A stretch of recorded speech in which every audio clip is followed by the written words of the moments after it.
सभी का पुनः ज्ञान सौर कोचिंग सेंटर के माध्यम से संचालित द ज्ञान सौर एकेडमी के यूट्यूब चैनल पे स्वागत है। अभी हम लोग क्लास करेंगे मैथमेटिक्स का।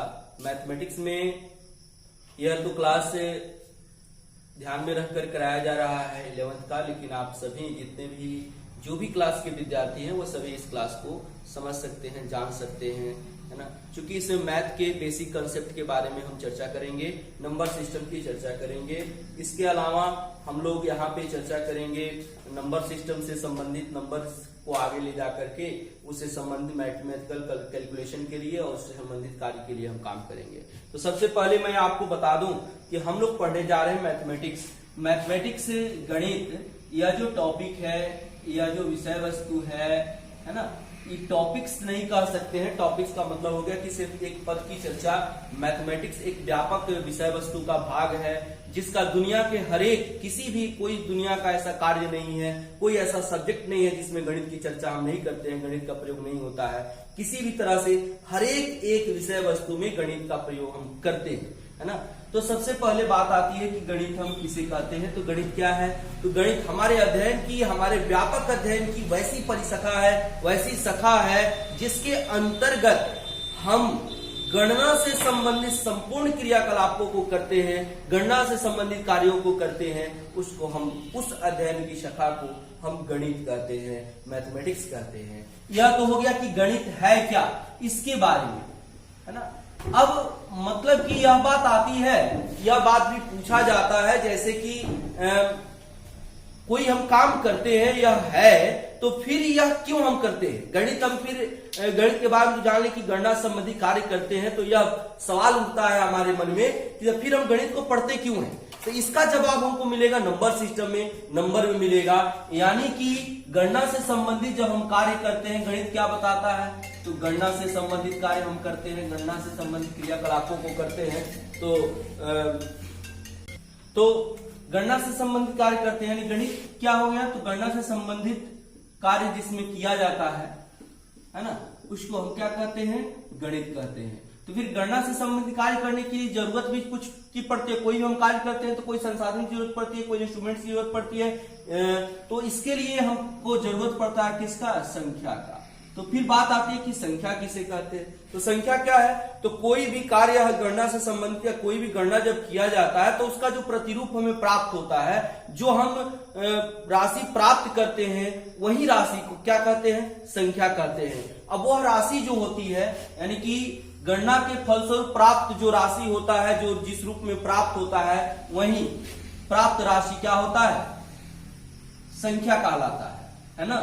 गणना से प्राप्त राशि जिस रूप प्रतिरूप में प्राप्त होता है वह क्या कहलाता है, संख्या कहलाता है। अब संख्या और राशि, है ना, यह दोनों सेम टर्म्स हो गए। अब यहां पर हम लगभग सेम ही है, थोड़ा सा इसमें डिफरेंस होता है, डिफरेंस को हम बताएंगे, है ना। अब हम जानेंगे फिर कि यह संख्या तो फिर कितने प्रकार के होते हैं, यह राशि कितने प्रकार की होती है ना। तो जैसे संख्या और राशि में अभी हम डिफरेंस बता दे रहे हैं, कंफ्यूजन नहीं हो, है ना। राशि का मतलब यह हो गया कि कोई ऐसा टर्म्स जो आपको दे दिया गया है और आप उसको गिनती करके बता सकते हैं, तो वही टर्म्स को हम क्या कहते हैं, राशि कहते हैं। और जब आप गणना कर चुके हैं और करने के बाद जो हमें उसका वैल्यू प्राप्त हो गया, वह क्या हो जाता है, संख्या हो जाता है। जैसे हमको पता है कि किसी एक वर्ग में कितने विद्यार्थी हो सकते हैं, इसकी संख्या एक परिमित नंबर के रूप में प्राप्त होगी। तो वह जब हमको पता है कि इसका हम गणना कर सकते हैं, तो इसलिए वह क्या है, राशि है। कि बच्चों की संख्या क्या है, एक राशि है ना। एक बोरा में, एक थैले में रखा गया आम का जो संख्या वह एक राशि है, क्योंकि हम इसकी गणना कर सकते हैं। और जब वह मिलता है, जिस परिमाण में मिलता है, अब जैसे बच्चों की संख्या 25, तो यह क्या हो गया, संख्या हो गया। यानी कि यहां पर हम कह सकते हैं कि क्या है, कि राशि एक संख्या होती है, राशि एक संख्या होती है। यानी कि अब आप समझ गए होंगे कि संख्या और राशि लगभग सिमिलर होते हैं, थोड़ा सा का डिफरेंस होता है ना। अब यहां पर हम देखेंगे कि संख्या या राशि कितने प्रकार की होती है ना। तो राशियां या संख्याएं दो प्रकार की होती है, दो भागों में इसको बांटा गया है। कौन कौन, तो यहां पर जानेंगे हम कौन कौन राशियां होती है ना। कौन कौन होता है, एक होता है चर राशि और एक होता है अचर राशि। एक होता है चर राशि और एक होता है अचर राशि, है ना। चर राशि, ऐसे किसी से भी पूछा जाए कि संख्या कितने प्रकार के होते हैं तो बेसिकली वह सोचने लगता है कि संख्या तो बहुत होती है ना।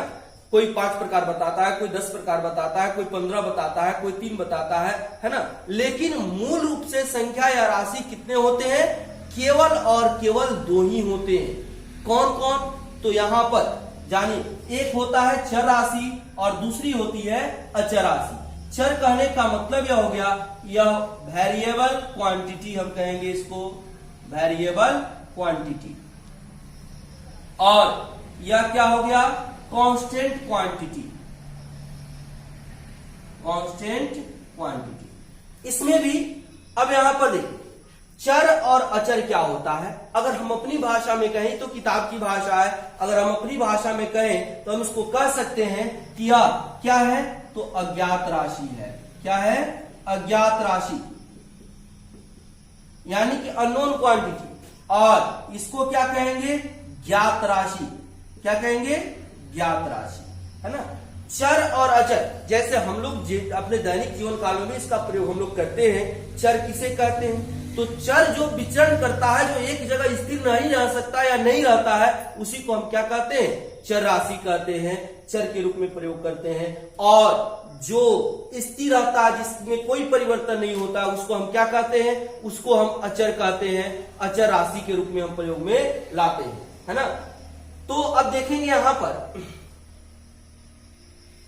कि यह अज्ञात राशि, अज्ञात राशि का मतलब यह अभी तो पता हो गया कि जो हमें ज्ञात नहीं है, यानी कि जो परिवर्तनशील होता है। परिवर्तनशील होगा तभी उसका हम स्थान वगैरह का निर्धारण नहीं कर सकते हैं, स्थान के बारे में हम नहीं बता सकते हैं। तो अज्ञात राशि यानी कि जो राशि हमें ज्ञात नहीं है, जो राशि परिवर्तनशील होता है तो उसी के बारे में हम नहीं बता सकते हैं। जो परिवर्तित होते रहता है, जिसका मान अस्थायी नहीं होता है, उसी को हम क्या कहते हैं, अज्ञात राशि कहते हैं, है ना। तो सामान्यतः हम डिनोट करते हैं तो क्या करते हैं बताइए, तो हम जब डिनोट करते हैं तो जो भी अंग्रेजी अल्फाबेट का 26 लेटर होता है, उसमें लास्ट 13 लेटर के स्मॉल जो आपको होता है स्मॉल लेटर, उसी के द्वारा हम किसी भी चर राशि को प्रकट करते हैं। इसमें भी चर राशि का 2 प्रकार होता है ना। एक होता है स्वतंत्र चर और एक होता है परतंत्र चर। स्वतंत्र चर एवं परतंत्र चर, है ना। तो अब यहां पर देखेंगे कि स्वतंत्र चर क्या होता है और परतंत्र चर क्या होता है। स्वतंत्र चर का मतलब हो गया कि जो किसी दूसरे पर निर्भर नहीं करता है, वैसी चर राशि, वैसी अज्ञात राशि जो दूसरे पर निर्भर करती ही नहीं, उसको हम कहते हैं स्वतंत्र चर। और वैसी चर राशि जो किसी दूसरे चर पर निर्भर करती है, उसको कहते हैं परतंत्र चर। अब यहां पर ध्यान देंगे, इसको एग्जाम्पल के द्वारा हम समझेंगे। जैसे y बराबर हम लिखते हैं x + 2। यहां पे बताइए y का मान किस पर निर्भर कर रहा है, x पर निर्भर कर रहा है। x का मान जैसे ही हम कुछ रखेंगे तो y का मान हमें प्राप्त होगा। तो x क्या हो जाएगा, x को कहेंगे स्वतंत्र चर और y को क्या कहेंगे, परतंत्र चर।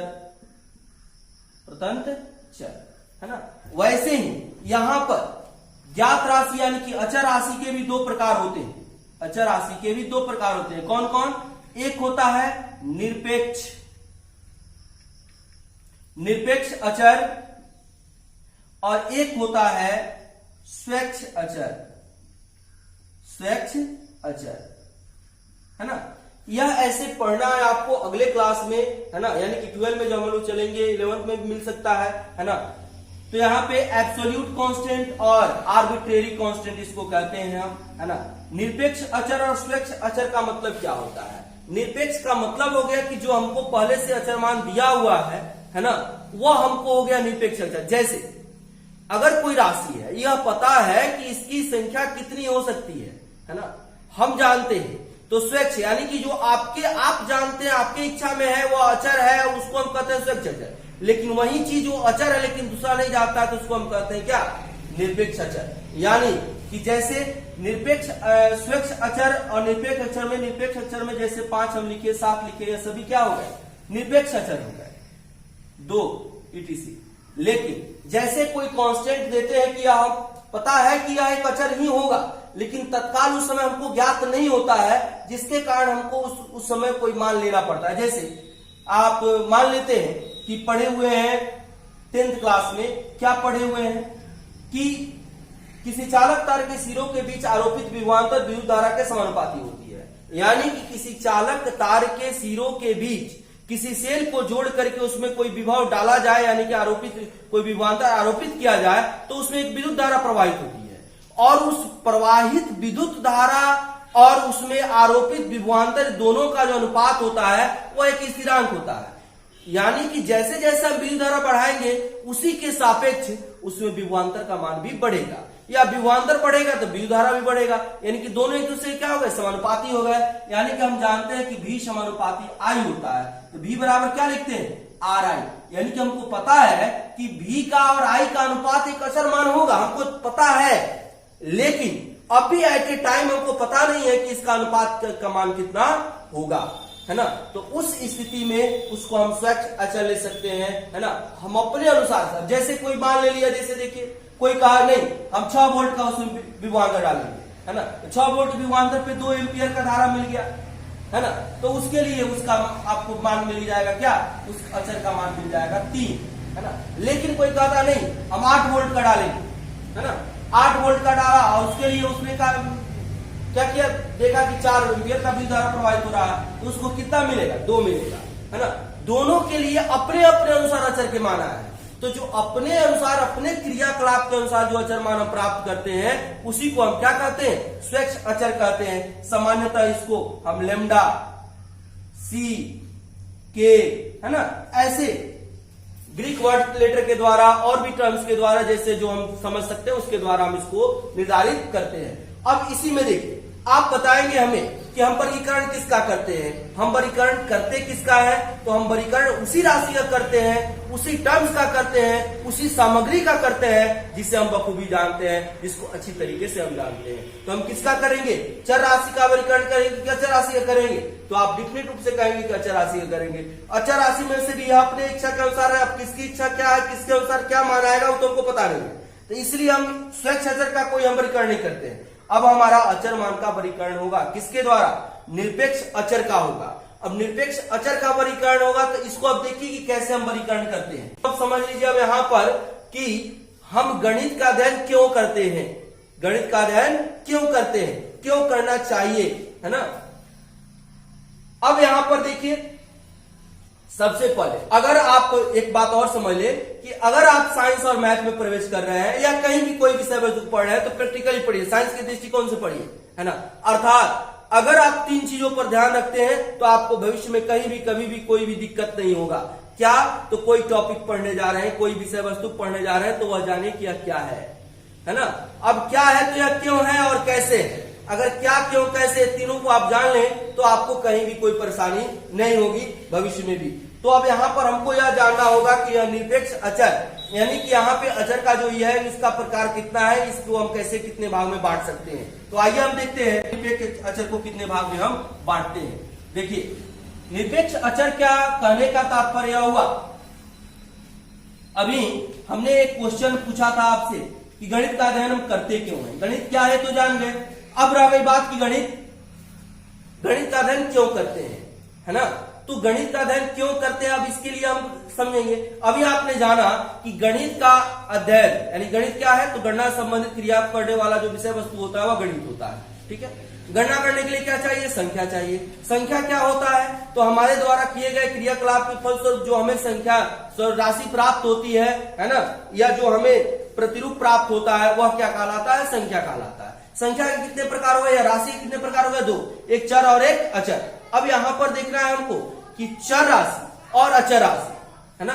तो चर के लिए हमने बताया कि जो परिवर्तनशील होता है जिसके बारे में हम नहीं जानते हैं वो क्या राशि होता है, चर होता है। और जिसे हम जानते हैं उसको क्या कहते हैं, अचर कहते हैं, डिफिनिट है। अब यहां पर चर और अचर हम समझ गए कि जिसे हम जानते हैं वह अचर हो गया, जिसे हम नहीं जानते हैं वह हो गया चर। तो हम गणित क्यों पढ़ते हैं?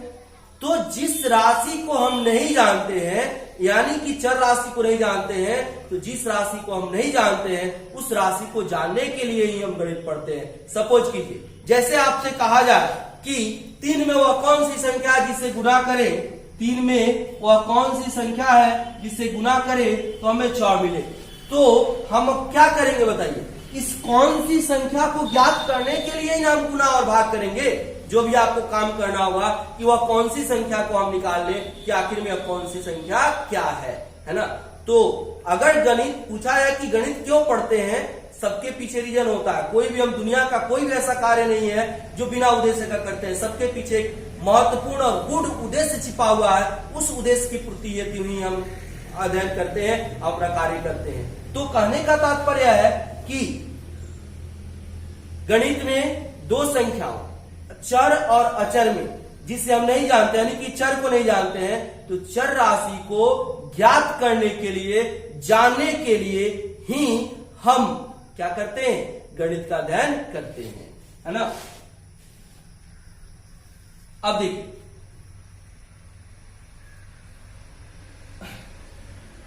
यहां पर हमको वर्गीकरण करना है, तभी बताया हमने कि किसका वर्गीकरण करेंगे, जिसे हम जानते हैं। जैसे सपोज कीजिए कि एक बोरे में आम, सेब, अंगूर, नारंगी सब रखा हुआ है।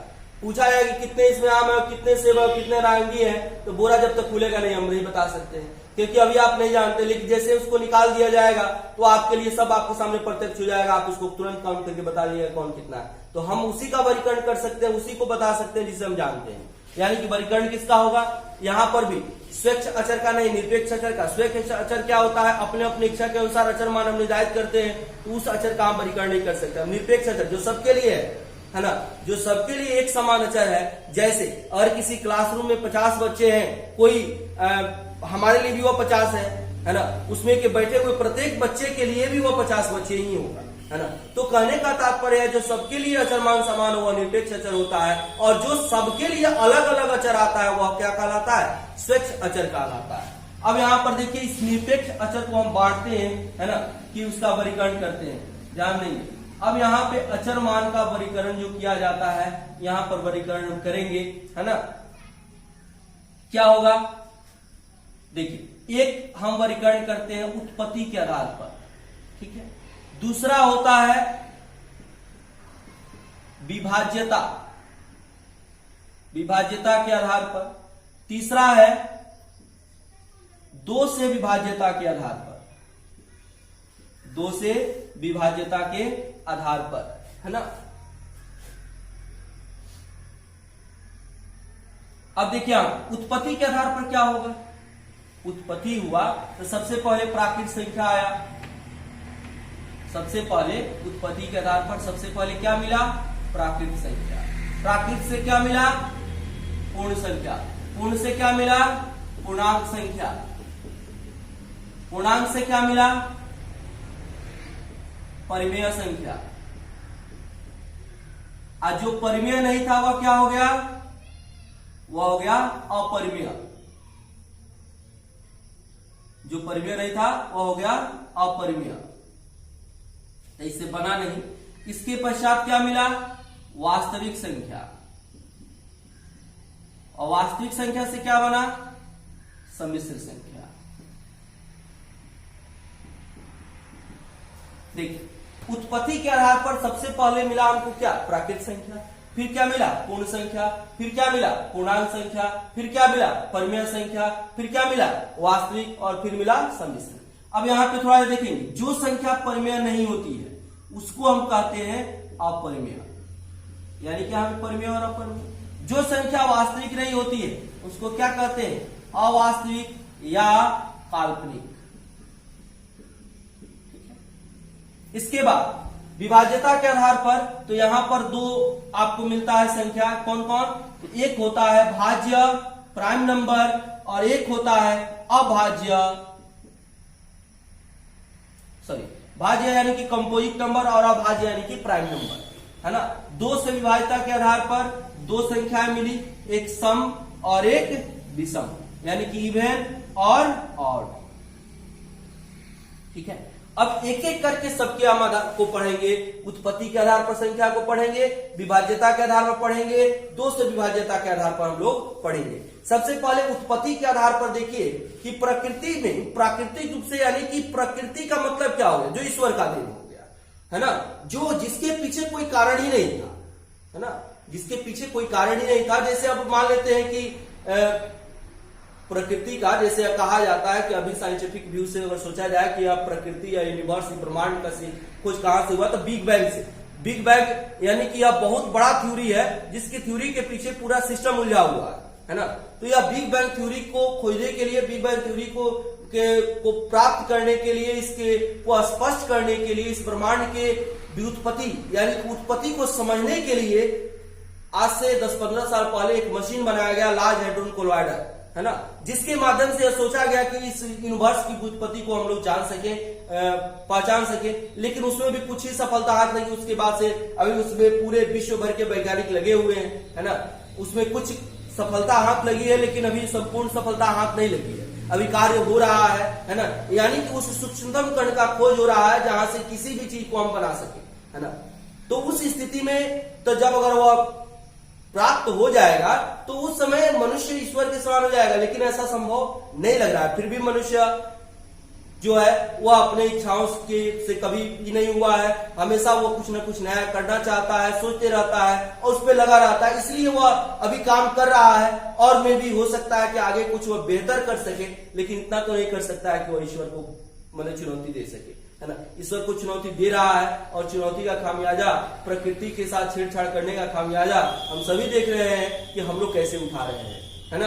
कि आज सब कोई विवश है और वही प्रकृति के अधीन है कि क्या काम कर रहा है, लेकिन फिर भी सिस्टम, साइंस, मनुष्य सभी लगे हुए हैं कि उस सिस्टम को थोड़ा सुधार लाया जाए। सुधार लाया जा सकता है, परिवर्तन नहीं किया जा सकता है, परिवर्तन नहीं किया जा सकता है। डाइवर्सिटी का प्रॉपर्टी, यह सब तो ऐसे अलग अलग डिपार्टमेंट के पार्ट से है, जिसपे डिस्कस करें तो यह बहुत सारे टर्म्स में हम लोग चले जाएंगे, हम अपने टर्म से डाइवर्ट हो जाएंगे। खैर, हमको डाइवर्ट नहीं होना है। अभी हमको जाना है प्राकृतिक संख्या क्या है। उत्पत्ति के आधार पर प्रकृति से जो हमें संख्या सबसे पहले मिली, उस संख्या को हम क्या कहते हैं, प्राकृतिक संख्या कहते हैं। तो प्रकृति से, ईश्वर से जो हमें संख्या मिली वह सबसे पहली संख्या थी 1 2 3 4 5 6 7 8 9, है ना।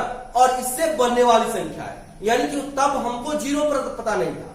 प्रकृति से जब हमको संख्या मिली तो उस समय जीरो का पता नहीं था, जीरो हम नहीं जानते थे, है ना। जीरो लापता था, यानी कि उसके आधार पर हम आगे का काम नहीं कर सकते थे। यानी कि वह संख्या जो प्रकृति से मिली थी वह पूर्ण नहीं थी। फिर आगे थोड़ा डेवलपमेंट हुआ, सिस्टम को थोड़ा सुधारा गया तो क्या मिला, जीरो मिला। यह बहुत आगे आने के बाद मिला, है ना। लगभग 620 ईसा पूर्व या उससे पहले के आसपास बिहार में आर्यभट्ट के द्वारा माना जाता है कि 3 जगहों से शून्य का खोज हुआ। लेकिन सबसे प्राथमिकता तभी हम देते हैं जब जहां से कोई चीज का निर्माण होता है और वहां से उसका फैलाव बहुत ज्यादा हो जाता है, बहुत ज्यादा वह फैल जाता है, ब्रॉड हो जाता है, उस समय हम उसका तवज्जो देते हैं। जैसे आर्यभट्ट ने शून्य को दिया और शून्य के बारे में बहुत विशेष चर्चा की, है ना।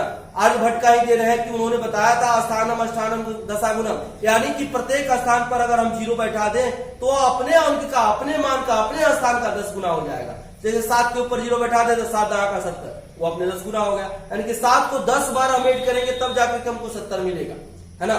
जैसे 100, यानी कि 1 पर डबल जीरो पर 1 जीरो बैठा दे तो वह 100 का 10 गुना हो जाएगा। यानी कि उन्होंने बताया था कि प्रत्येक स्थान के बाद अगर हम जीरो डाल देते हैं तो अपने मूल स्थान का 10 गुना हो जाता है। वहीं उसी के बाद और भी, यह तो उन्होंने गुना के लिए बताया था कि गुना हो जाएगा। फिर अब इसी का अपोजिट उन्होंने कर दिया भाग, तो उस भाग के प्रक्रिया के फलस्वरूप उन्होंने दे दिया दशमलव। तो प्रत्येक एक चीज का हम एक पार्ट का हम व्याख्या करेंगे कि कौन कैसे मिला।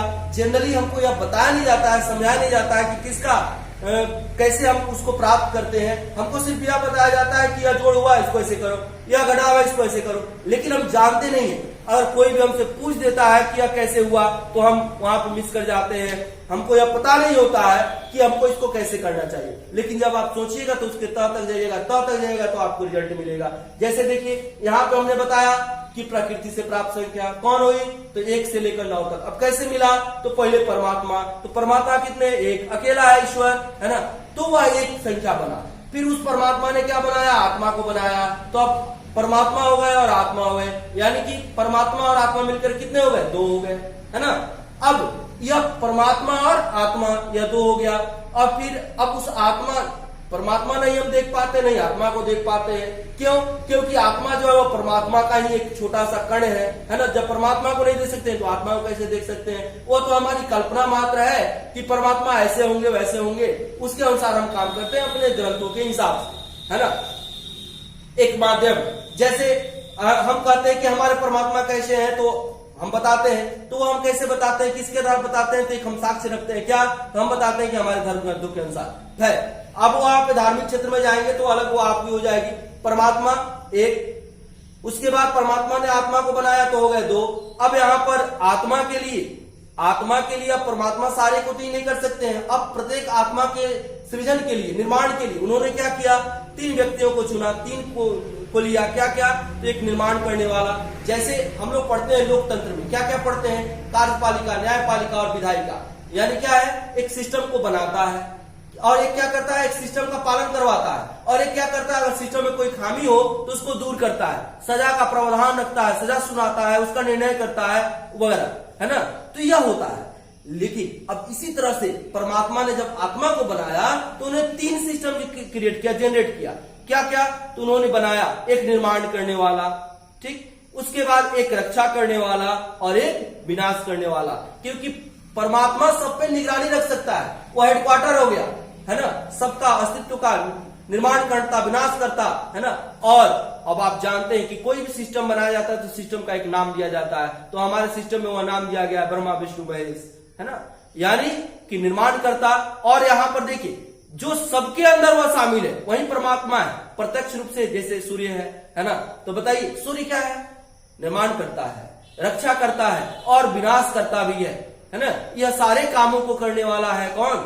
सूर्य है ना। तो यह परमात्मा से यह तीनों चीज निकले हुए हैं। कौन कौन? परमात्मा ने आत्मा को बनाया, आत्मा के सृजन करने के लिए उन 3 व्यक्तियों को नियुक्त किया, जिसमें कौन कौन आ गए? ब्रह्मा विष्णु महेश, निर्माण करने वाले, रक्षा करने वाले और विनाश करने वाले, जिसका नाम दिया गया ब्रह्मा, यानी कौन? निर्माण करता, सृजन करता। रक्षा करने वाला कौन? विष्णु। और विनाश करता यानी कि काल चक्र को अपने धुरी पे घुमाने वाला, कालों के काल महाकाल, देवों के देव महादेव भगवान शंकर, उनके द्वारा विनाश करता, यानी कि विनाश की काम किया जाता है। यह 3 हुआ। फिर उस आत्मा को काम करने के लिए बुद्धि, विवेक, है ना, काम करने के लिए कोई भी हम काम करते हैं, जब तक हम ऐसे रह रहे हैं, हमको सिस्टम का पता नहीं है, सिस्टम का जानकारी नहीं है, तो विवेक, बुद्धि का मतलब क्या होता है? बुद्धि का मतलब क्या होता है? बुद्धि का मतलब होता है सिस्टम की जानकारी, है ना, कि हमको कौन काम कैसे करना है, उस सिस्टम को जान लेते हैं। अब जैसे लकड़ी दे दिया गया, अब लकड़ी का टेबल बनाना है, तो वह उस नॉलेज चाहिए, है ना। उसके लिए कोई जरूरी नहीं कि पढ़ना लिखना। बुद्धि, विवेक और शिक्षा, वेद की जब बात आती है तो हम समझते हैं कि पढ़ा लिखा होना, ऐसा कोई बात नहीं है।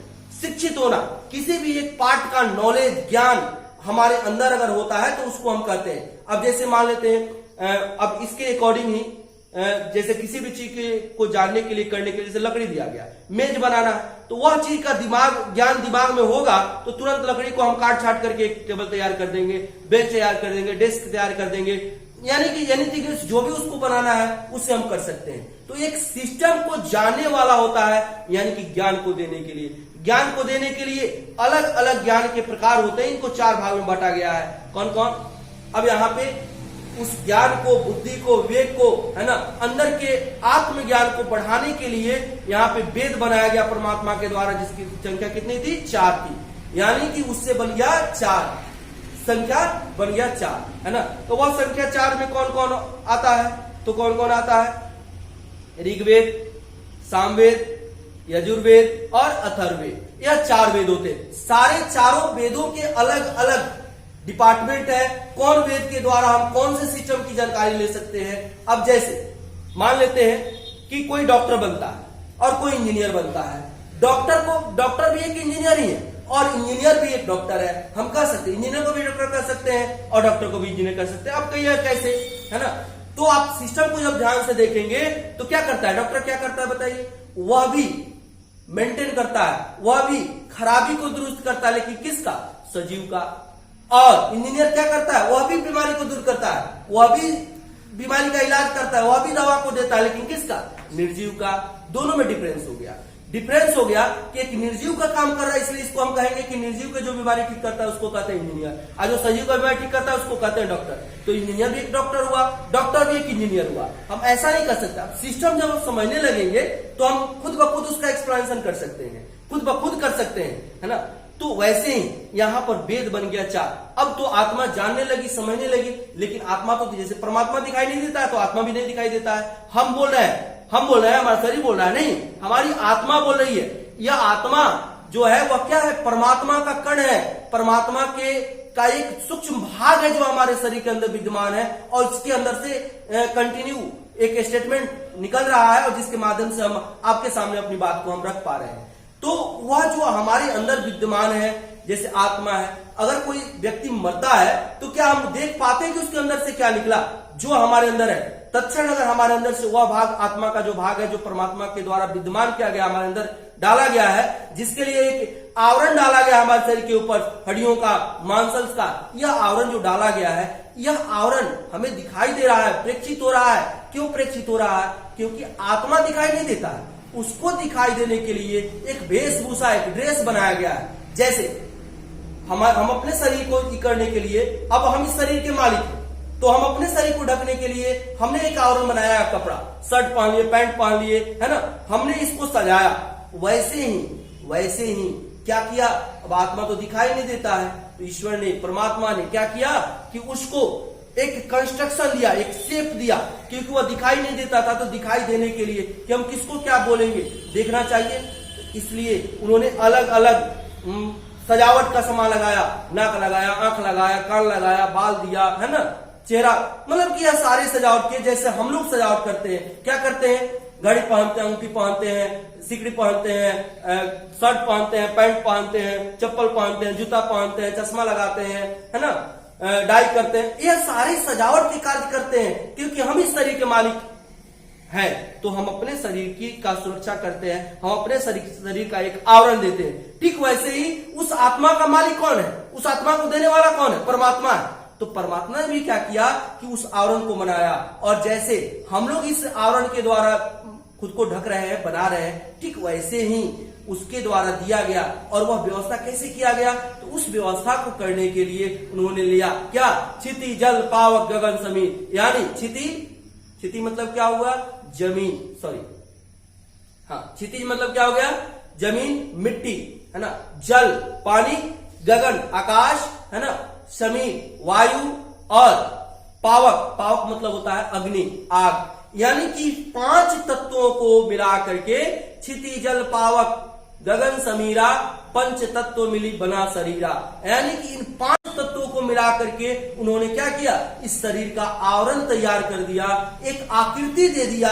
अब अलग अलग सजावट, जैसे हम एक ही चीज पहनते हैं, कोई धोती कुर्ता पहनता है, कोई कुर्ता पैजामा पहनता है, कोई शर्ट पैंट पहनता है, कोई टी शर्ट जींस पहनता है, अलग अलग वेशभूषा है, अलग अलग वेशभूषा में अलग अलग व्यक्ति अलग अलग रूप में दिखाई देता है। ठीक वैसे ही वह इस 5 को मिलाकर के जिस सांचे में डाल दिया, वैसा वह व्यक्ति का स्वरूप तैयार हो जाता है। ऐसा नहीं है कि कोई एक व्यक्ति बना हुआ है तो कोई व्यक्ति एक निर्माण हुआ है, तो ऐसा नहीं है कि उस व्यक्ति के जैसा कोई व्यक्ति नहीं होगा, है ना।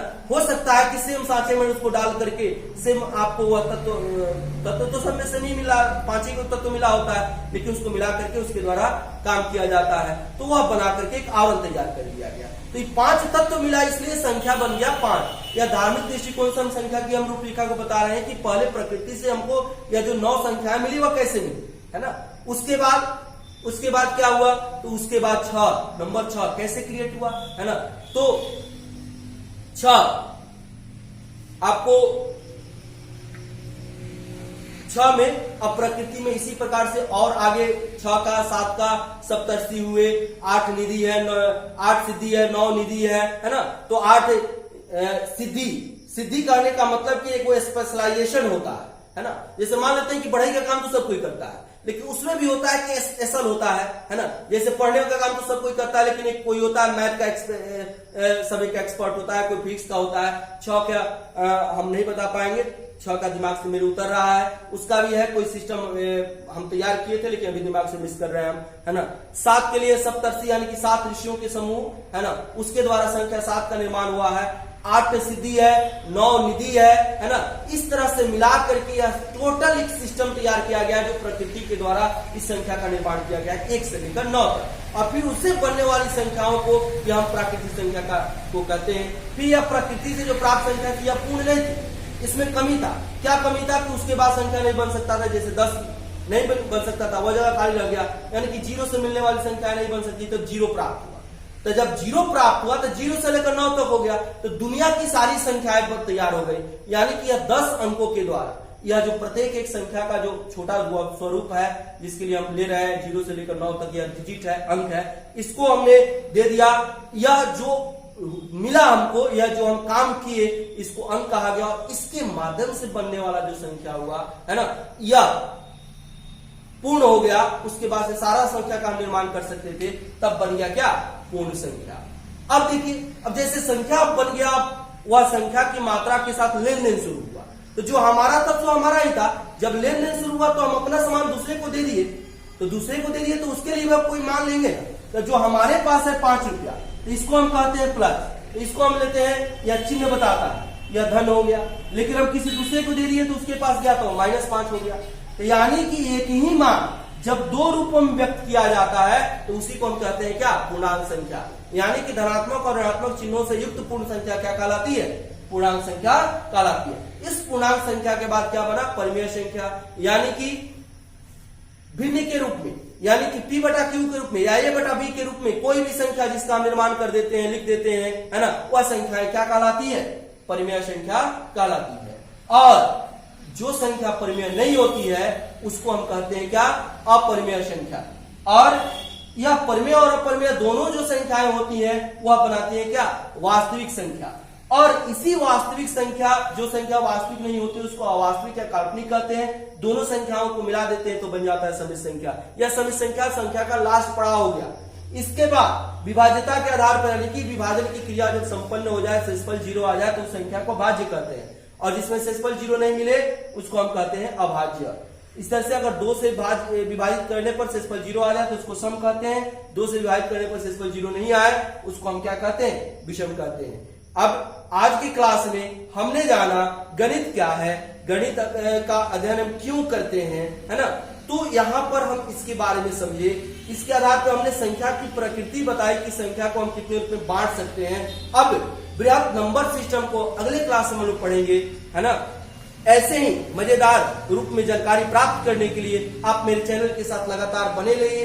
इससे बेहतर और भी एक टॉपिक, आपको कोई भी टॉपिक पे डाउट हो, कोई भी टॉपिक हो, मात्र आप कमेंट बॉक्स में बताएंगे कि हमको यह जानना है, यह समझना है, आप कहेंगे हम उसका वीडियो बनाएंगे, उसका वीडियो बनाकर डालेंगे। आप जो कहे हम उसी का किसी बनाएंगे। आपको जानना है कि जोड़ क्या होता है, क्यों होता है, हम उसी का बनाएंगे वीडियो। आप जो कहेंगे उस काम को करेंगे। आप हमारे चैनल के साथ बने रहिए। आपको बहुत सारे और भी यूनिक कॉन्सेप्ट देखने को मिलेंगे, जानने को मिलेंगे, समझने को मिलेंगे, जिससे आप खुद को बेहतर कर सकते हैं। अगर आप इससे लाभ ले रहे हो, अगर आपको बात समझ में आ रही हो, है ना, तो आप चैनल को मेरे जरूर सब्सक्राइब करें, लाइक करें और शेयर करें। धन्यवाद।